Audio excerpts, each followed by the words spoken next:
Back in late 2025, the cybersecurity world didn't just see another attack. It was more like it faced a new kind of predator, an autonomous digital hunter that just crawled out of the depths of the software supply chain and basically rewrote all the rules overnight. This is the story of a worm they called Shai-Hulud 2.0. I mean, the sheer scale of this was just staggering. In only a few days, a single automated campaign ripped through the entire ecosystem. We're talking over 754 unique NPM packages compromised. And these weren't just some random obscure bits of software. These were the fundamental building blocks used by countless applications we all use online. With all this access, the attackers spun up what was essentially a ghost army of over 25,000 GitHub repositories. But they weren't building anything with them. Nope. These were basically digital dead drops designed for one thing and one thing only: to funnel this massive flood of stolen data and credentials right out into the open. So what exactly did they steal? Well, the haul was an absolute treasure trove for any hacker. Over 33,000 unique, validated secrets. We're talking API keys, access tokens, developer credentials.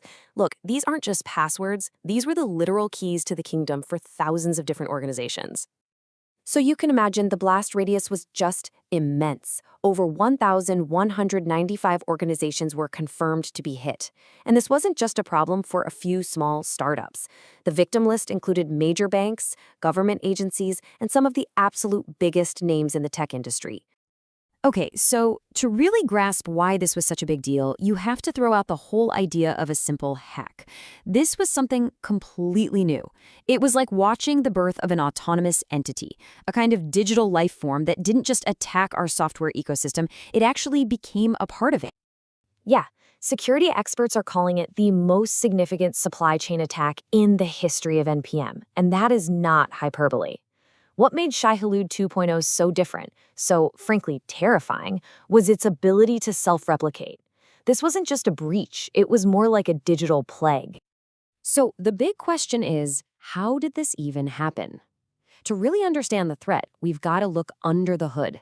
We need to see why Shai-Hulud 2.0 acted less like traditional malware and a whole lot more like a biological virus.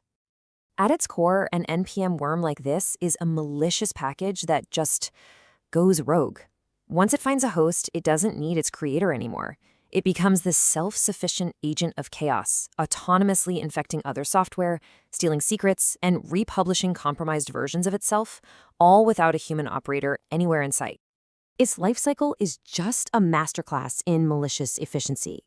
It all starts with a single infection on a developer's computer. But here's the clever part. Instead of searching for passwords and files, it goes right to the source, harvesting credentials directly from the machine's active memory. Then, armed with these keys, it republishes infected versions of every other software package that developer owns, which triggers an exponential chain reaction of infections. It just explodes from there. And the worm's toolkit is what makes it so incredibly dangerous. It's not just about self-replication. It hunts for those in-memory secrets, credentials that are never even saved to a disk. It uses perfectly legitimate tools like GitHub Actions to create persistent backdoors that are really hard to find. And if it hits a dead end, it's got a final, destructive trick up its sleeve. It can just wipe a user's entire home directory. Poof, gone. What really shocked the industry was the speed of this thing. This wasn't some slow, creeping infection. Because the worm was autonomous, it spread like absolute wildfire, spiraling completely out of control in a matter of hours, not days or weeks. You can see it right here on the timeline. The initial campaign, back in September, that was just a test run, only 180 packages. The real attack launched on November 21st. Just 2 days later, over 700 packages were infected. And by December 1st, even with everyone scrambling to clean up the mess, the attack was still actively spreading. That kind of speed was it was unlike anyone had seen before. But here's the really chilling part. Even after the worm was discovered, the attack was far from over.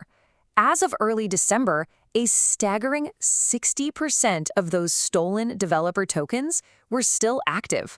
This meant the attackers still had the keys to the kingdom. They still had ongoing access to countless systems. So why does this represent such a fundamental shift? To really get it, you have to compare it to the major attacks that came before it. You see, this isn't just an evolution. It's a completely different species of threat. Just think about the difference. Past mega hacks like SolarWinds were centralized. You take down one big target to infect many. Shai-Hulud 2.0 is decentralized. It turns every single infected developer into a new launchpad for the attack. It doesn't need a human to spread it. It's fully autonomous. And it's not looking for secrets you left in your code. It's snatching them straight out of a computer's memory while it's running. As the researchers put it, this attack fundamentally redefines supply chain risk.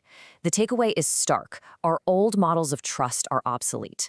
An organization's security is no longer just about its own code. It is now directly dependent on the security practices of every single developer who maintains every single piece of open source software you use. So, where do we go from here? The old security playbook is basically useless against a threat like this. The very existence of an autonomous worm demands a completely new defensive mindset, one that's built on the assumption that the enemy is already inside the gates. So, the new rules of survival are pretty clear. First, assume you are already compromised. Building an impenetrable wall is just a fantasy. The focus has to shift from prevention to relentless detection and immediate response. This means enforcing constant credential rotation and designing development pipelines that are temporary and leave no trace, giving a worm nothing to find and nothing to steal. Which leaves us with one final and deeply unsettling question. In this new world, where any piece of code you rely on, any developer you trust, any single link in your supply chain can spontaneously transform into an autonomous, self-replicating weapon, who can you really trust?